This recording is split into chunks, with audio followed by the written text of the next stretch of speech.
McAllen 2512. McAllen 512. McAllen 512. McAllen 2600. McAllen 2600.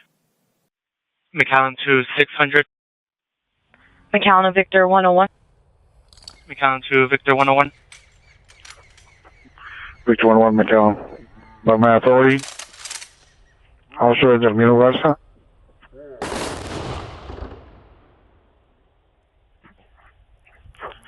Badge number 512. By my authority, Officer Ismael Chavez. Badge number 600. Is out of service. Officer Garces, forever off duty. Officer Chavez, forever off duty. They are words no one wants to hear.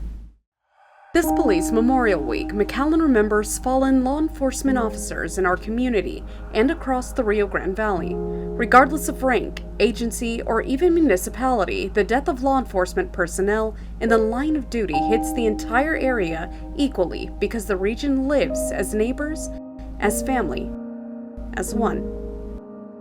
Local, state, and federal law enforcement officers gathered at the McAllen Police Department to pay their respects to the fallen, whose lives were lost protecting others. It is a fellowship of law enforcement men and women that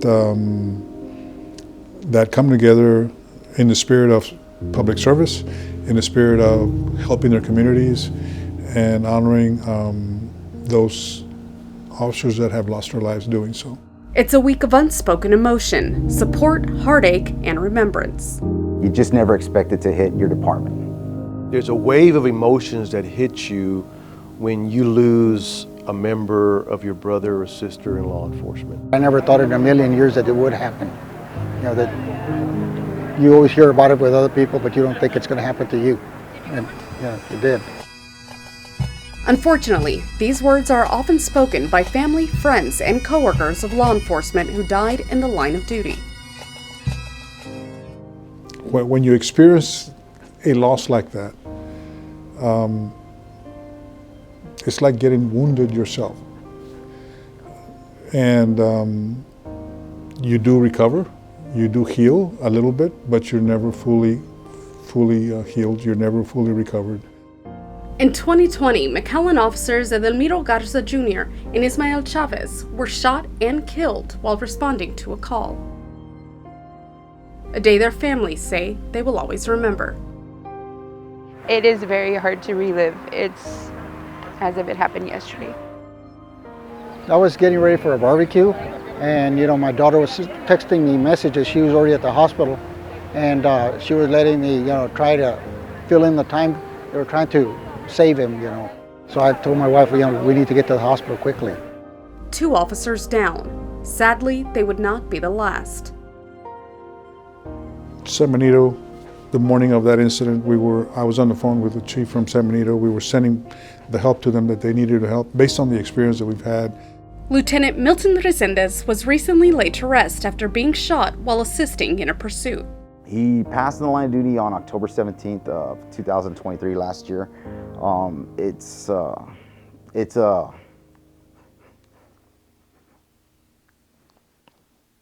tough. It's like I said,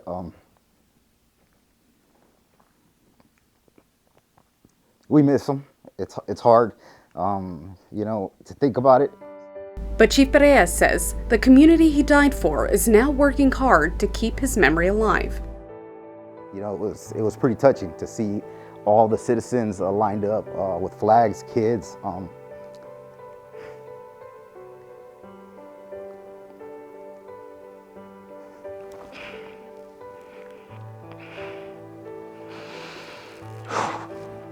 It was tough. It was tough, but it was good to see that we had that support from the city administration, city commission, all the way. Like I said, the citizens were awesome. And I never once have I been prouder to be part of law enforcement as I was at that time. In the neighboring city of Mission, an officer unknowingly said goodbye to his family and coworkers for the last time. Corporal Spericueta was a well-respected individual here in our police force, in our community. He went out and gave it his all. And so it was tragic to hear what had happened. And so for us as the law enforcement community, it's just sad to see one of our own officers to give up their life. But it's important to know that his legacy lives. Keeping memories alive of those who are no longer here is important to all law enforcement agencies. It's paying homage or respect to the officers, the men and women that have paid the ultimate price and made the ultimate sacrifice. Well, it's important to remember our fallen heroes. It's important to support the families of the survivors. And it's a constant reminder to our officers who are currently serving the dangers of the job. Protecting America's border, the U.S. Border Patrol has multiple agents ready to assist in whatever way they can, and sometimes it can cost them their life. But then the line of duty deaths, those are the ones that for me are the most difficult, because these are the ones that are painful, because you know that the person or the agent, in this case, we had an agent recently, Christopher Luna, who was working. He went to work, he said goodbye to his family like any other normal day, and he went out to do the duty we asked him to do, to protect this country, right? And tragically, he died in a helicopter crash. Luna was given a proper ceremony, including the tradition of a riderless horse, showing that the rider is no longer there. Officers often spend more time with their coworkers than their family, making their bond even stronger. In law enforcement in general, I think the sense of family and unity is super evident and important, because we know the sacrifice. For the Department of Public Safety, the death of Trooper Moises Sanchez still lives on and is remembered across Valley roadways.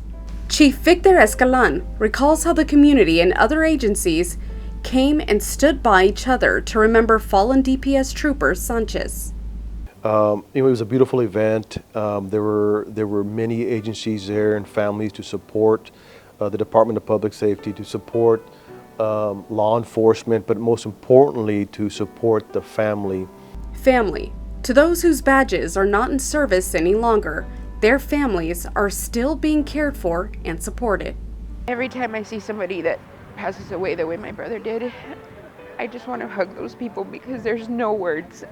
There is no words. And there was no words back then when it happened to me, and I know there's no words for them, but we're here for anybody that happens to. We really appreciate that, because it means we still remember him. This Police Memorial Week, we remember. For the City of McAllen, Crystal Garcia.